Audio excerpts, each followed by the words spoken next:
Network. I'm Parmeshwar Bava. Let's begin with the top stories you need to know. Iran Supreme Leader Saeed Ali Hosseini Khamenei listed India along with Gaza and Myanmar as one of the places where Muslims are suffering. Reacting to this, India strongly deplored the comments and called them misinformed and unacceptable. Residents of several areas of Poland and the Czech Republic rushed to evacuate as others in Central Europe began cleaning up after the worst flooding in over 2 decades left a trail of destruction and a rising number of deaths. At least 17 people have died in flooding from Romania to Poland in the past few days. The Consulate General of India in New York has strongly condemned the vandalization of the Bap Swami Narayan Temple, which is located in New York. The consulate has informed the U.S. law enforcement agencies for an immediate action against the perpetrators. Russia will expand its army to 1.5 million active troops, making its military the world's second largest after China's, as it seeks to eject Ukrainian forces from its Kursk region.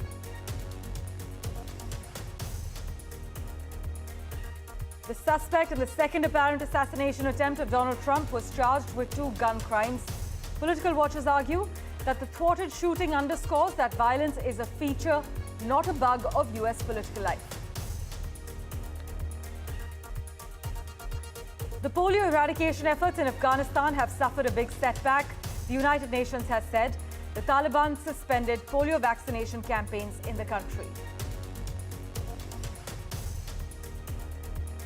U.S. judges weighed the question of whether constitutional rights should be extended to TikTok despite its Chinese ownership, as the popular short video app argued a sell or ban bill infringes on free speech in a high-stakes hearing that could decide its fate.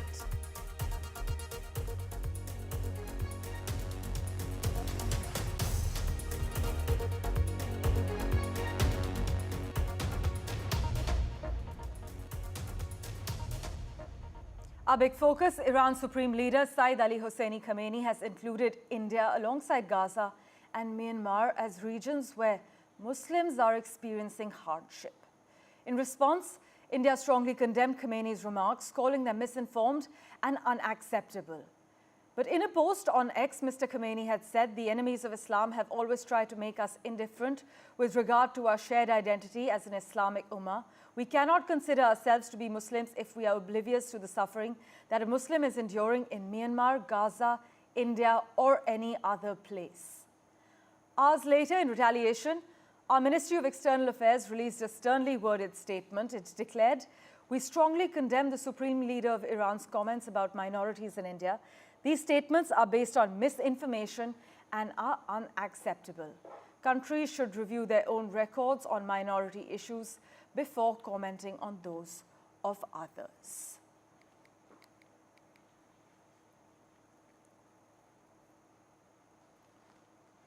Switching tracks. Well, after 2 near assassinations in 2 months, the Secret Service in the U.S. is facing scorching criticism for its work to protect former U.S. President Donald Trump. In fact, in a press conference, the Secret Service defended its protective plan for Donald Trump as textbook and exemplary after foiling a possible assassination attempt over the weekend. But the press conference came the same day the suspect, Ryan Ruth, who's 58 years old, was charged with possession of a firearm by a convicted felon and possession of a firearm with an obliterated serial number. Authorities said Ruth left a semi-automatic rifle at the scene, where a federal criminal complaint alleges that he may have been waiting for Trump outside his golf course near Mar-a-Lago for almost 12 hours. Benji Hire reports for NDTV.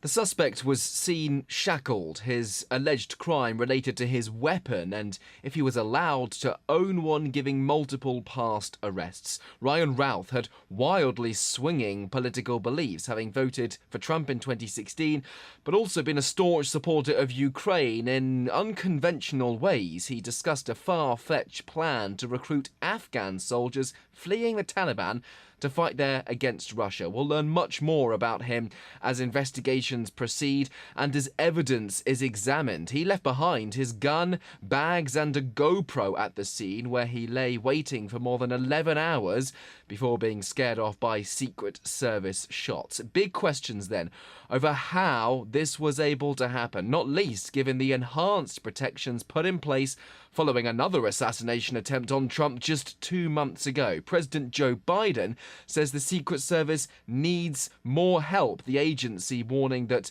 we are living in dangerous times. Its acting director was taking part in a press conference alongside the FBI and local law enforcement earlier. The Secret Service's head confirming that Trump's security is now, quote, at its highest level. The former president made his own statements blaming both Biden and Kamala Harris for inciting the gunman's actions because of this communist left rhetoric.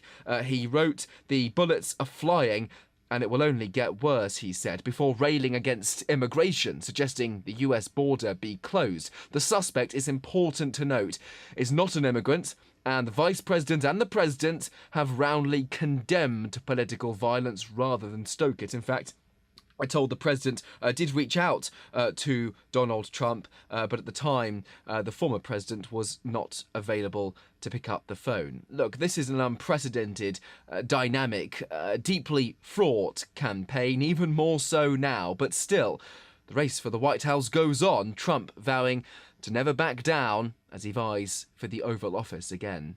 Benji Haya, NDTV in Washington. And joining us for further clarity, political analyst Jake Novak. Thanks so much, Jake, for joining us on the World 24/7. There are serious questions regarding how another would-be gunman was apparently able to camp undetected near Trump's golf course for nearly 12 hours before being confronted by a Secret Service agent who opened fire. Trump has said the Secret Service did an absolutely outstanding job, but would you argue otherwise? Well, I think that the Secret Service is, as President Biden said, does need more help, but it needs more help from him and his administration. The outrage here isn't just that this man was stalking Donald Trump. That's the word, stalking, for about 12 hours. But it's questionable how this man was able to travel so easily internationally. How was he able to get a gun? He has several felony convictions against him. He has open cases against him. It's too much of a coincidence. Whoever allowed him to get away with as much as he got away with knew what they were doing. That's really the only explanation. It is very hard for anyone, even with a small conviction, to travel to Ukraine, to travel all across the United States, to buy a weapon in that way. It's not easy.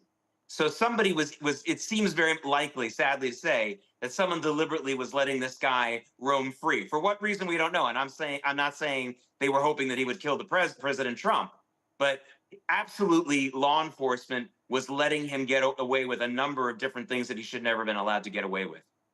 Right. Meanwhile, many argue that Trump has often treated political violence as a resource. In fact, case in point being the bomb threats in Ohio after the former president claimed that immigrants were eating pets.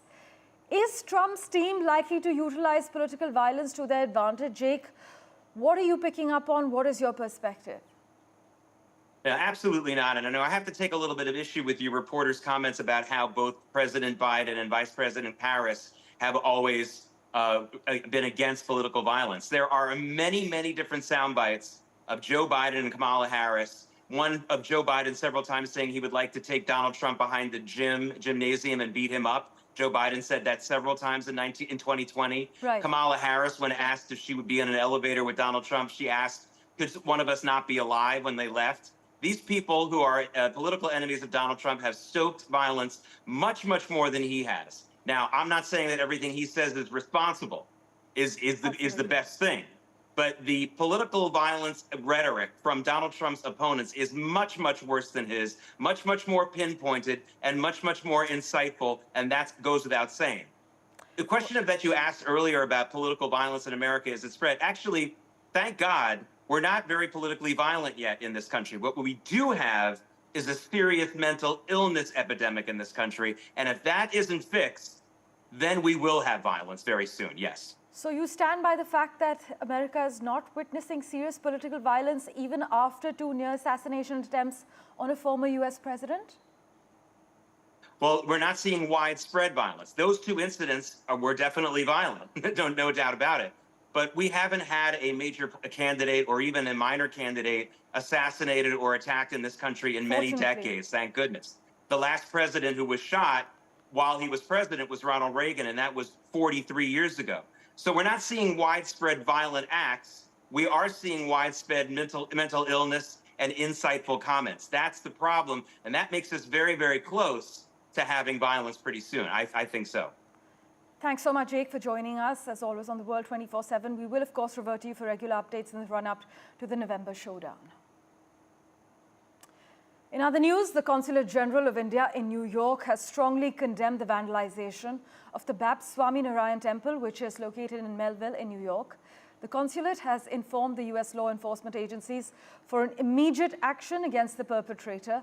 In fact, in an official statement posted on X, the Consulate General of India in New York called the vandalism unacceptable and informed that the consulate is in touch with the community. The Hindu American Foundation, meanwhile, has called the Department of Justice and Department of Homeland Security to open an investigation into this vandalization.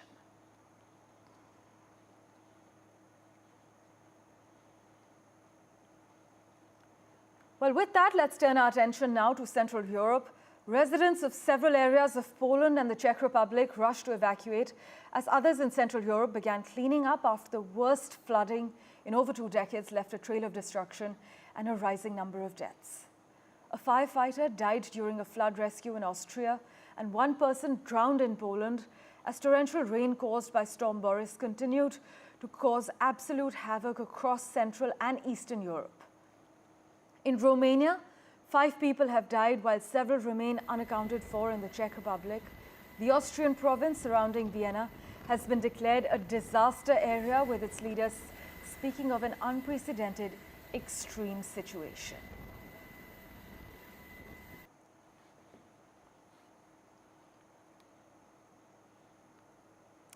Well, switching tracks to Russia now.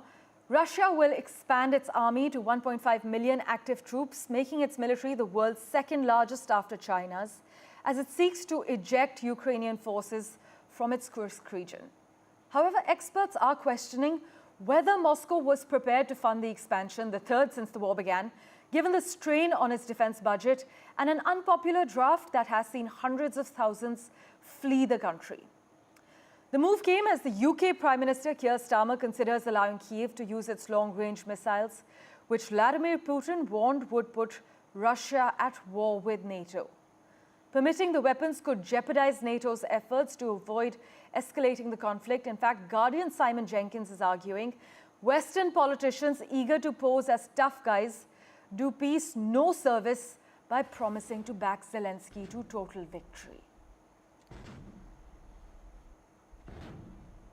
Meanwhile, Facebook owner Meta has said it was banning RT and other Russian state media networks from its platforms, claiming the outlets had used deceptive tactics to carry out covert influence operations online. After careful consideration, we are expanding our ongoing enforcement against Russian state media outlets. This is what Meta has said, further adding that RT and other related entities are now banned from our apps globally for foreign interference activity. This is what the social media company has said in a written statement. Enforcement of this ban would roll out over the next coming days. In addition to Facebook, though, Meta's apps include Instagram, WhatsApp, and Threads. And essentially, this ban actually marks a sharp escalation in actions by the world's biggest social media company against Russian state media, after it spent years taking more limited steps like blocking the outlets from running ads and reducing the reach of their posts.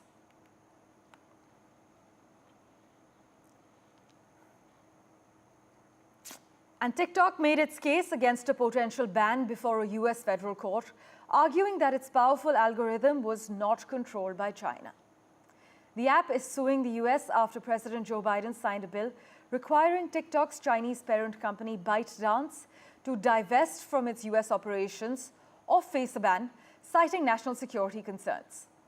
Its fate remains unclear, as the judges appeared skeptical of TikTok's arguments but also grilled the US government over First Amendment concerns. ByteDance, meanwhile, is developing its own artificial intelligence chip The information reported in an effort to reduce reliance on US chip giant NVIDIA amid intense artificial intelligence competition in China.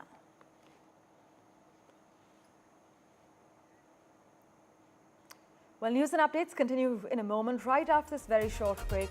Don't go anywhere.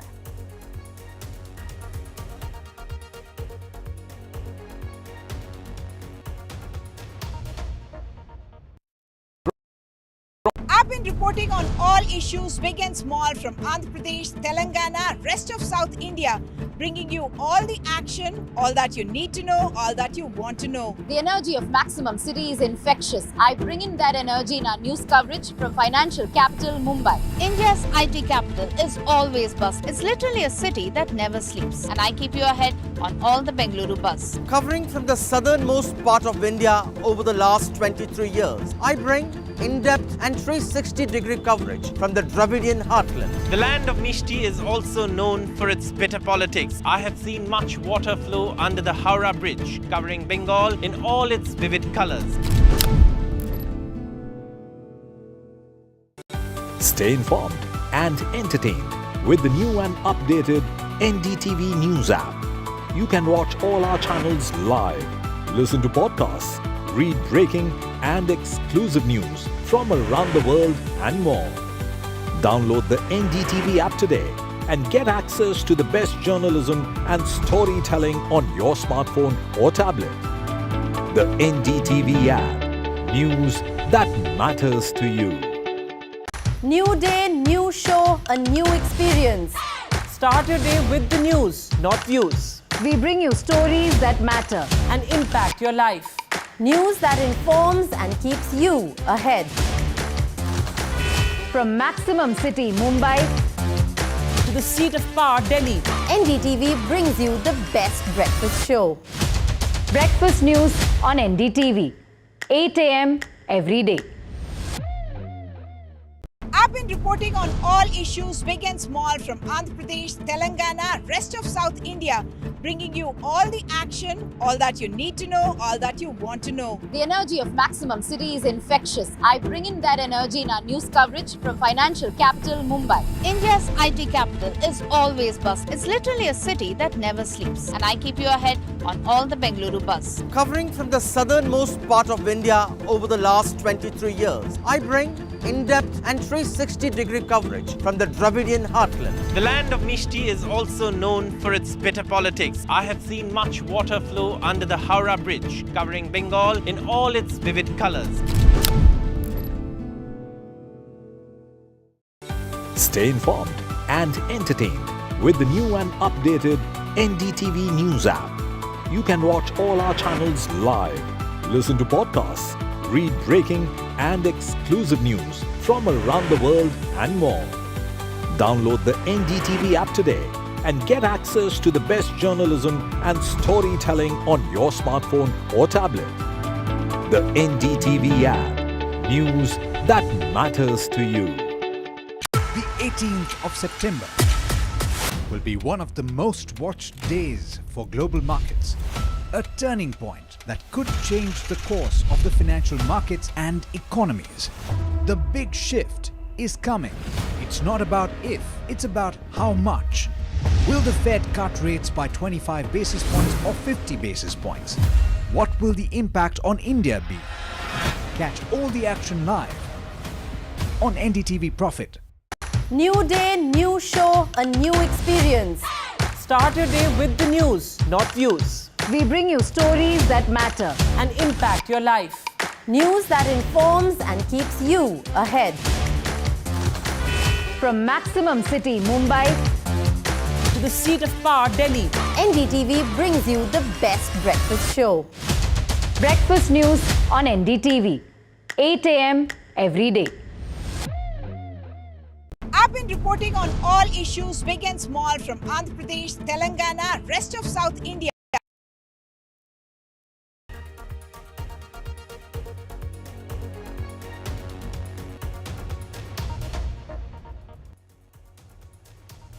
Welcome back. Let's get you a quick update as far as the Middle East is concerned. Well, Antony Blinken, the US Secretary of State, will be traveling to the Middle East. He will be touching down there on his 10th trip. What's the agenda? Well, a new ceasefire deal. Let's take a look at what the reports are saying. US has warned Israel against the Lebanon war. Meanwhile, in fact, the Israeli Prime Minister has said that he will do what's best for Israel. The top US diplomat is going to be flying to Cairo to discuss the negotiations for a ceasefire in Gaza and broader regional security issues, as well as for talks with the Egyptian officials. This is what the US State Department spokesman Matthew Miller has said. In fact, the statement only mentions one stop in Egypt, and it does not appear that Mr. Blinken will travel to Israel on this visit. In fact, we have with us Middle East expert live from Washington at the moment, Reza Khanzadeh, joining us on the World 24/7. Thank you so much for making time for us. This latest bout, Reza, of regional diplomacy that's unfolding as the US and partners struggle to close the remaining gaps in talks for a ceasefire. How optimistic are you about the potential outcomes of Blinken's 10th visit to the Middle East? Yeah, I'm not optimistic at all. We're a few weeks away from the 1-year anniversary of the October 7 attacks, and negotiations have been on again, off again for these past 10 plus months, and no progress has been made. And essentially that's because no one involved in these parties are interested in the ceasefire. It serves each party's best interests for this conflict to continue. It serves Israel's, particularly the Prime Minister of Israel, Netanyahu, his best interests for this conflict to continue, because once this conflict is over, his court hearings begin and his subsequent conviction will then continue for him to possibly serve, prison time. So he wants this conflict to continue. And for the Houthis who are involved, along with, Hamas and Hezbollah, essentially many of the proxies of the Islamic Republic, they want this conflict to continue, primarily for their own existential, well-being, if you will, but also because they want to keep the spotlight on the atrocities that is happening in Gaza at the hands of Israel and what they're doing to the citizens, the children, the women, the senior citizens of Palestine. And they feel like continuing this conflict will keep the spotlight on Israel and hopefully in their eyes show Israel as the bad guy on the world stage. And then when it comes to America, Washington, D.C., they right now are in the middle of, the election season, if you will, for the president of the United States. So right now, all focus is on that. Reaching a deal, especially for the Biden administration, would be nice. If he was running for re-election, I would imagine they would push a lot harder for a ceasefire so that he could use that on his campaign trail. But since he's not running, it's not a big deal for him, and he's a staunch, supporter of Israel and what they do, and he essentially turns a blind eye to what they have been doing in Gaza to the Palestinian people. So unfortunately, I'm very pessimistic as to this ceasefire deal being reached. Even with Arab neighbors, Egypt, Qatar, being involved. Eye on the outcomes of Mr. Blinken's touchdown, the 10th one in the Middle East this time. Hopefully, there will be some positive outcomes. In fact, in an overnight meeting, though, I must inform our viewers, Israel has expanded its stated goals of the war in Gaza to include enabling residents to return to communities in northern Israel that have been evacuated due to attacks by Iran-backed Hezbollah in Lebanon. But Reza, thanks so much for making time for us on the World 24/7. We will, of course, keep reverting to you for regular analysis. In other news, the Taliban have suspended polio vaccination campaigns in Afghanistan. This is what the United Nations has confirmed as well. Afghanistan is one of the two countries in which the spread of the potentially fatal, paralyzing disease has never been stopped. The other is Pakistan, as you know. News of the suspension was relayed to UN agencies right before the September immunization campaign was due to start, but no reason was given for the suspension, and no one from the Taliban-controlled government was immediately available for comment.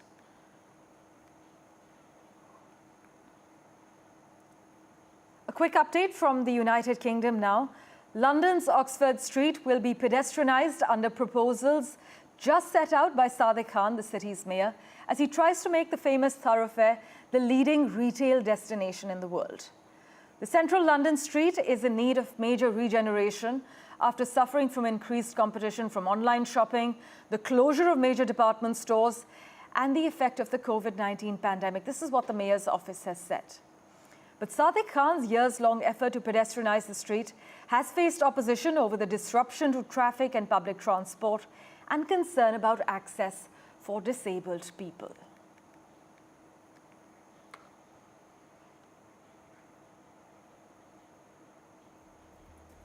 Thank you for investing your time and watching this edition of The World 24/7.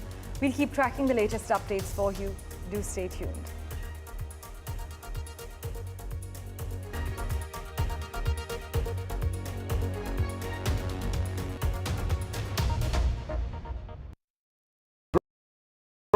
Stay informed and entertained with the new and updated NDTV News app. You can watch all our channels live, listen to podcasts, read breaking and exclusive news from around the world and more. Download the NDTV app today and get access to the best journalism and storytelling on your smartphone or tablet. The NDTV app. News that matters to you. New day, new show, a new experience. Start your day with the news, not views. We bring you stories that matter. And impact your life. News that informs and keeps you ahead. From Maximum City, Mumbai, To the seat of power, Delhi. NDTV brings you the best breakfast show. Breakfast news on NDTV. 8 a.m. every day. I've been reporting on all issues big and small from Andhra Pradesh, Telangana, rest of South India, bringing you all the action, all that you need to know, all that you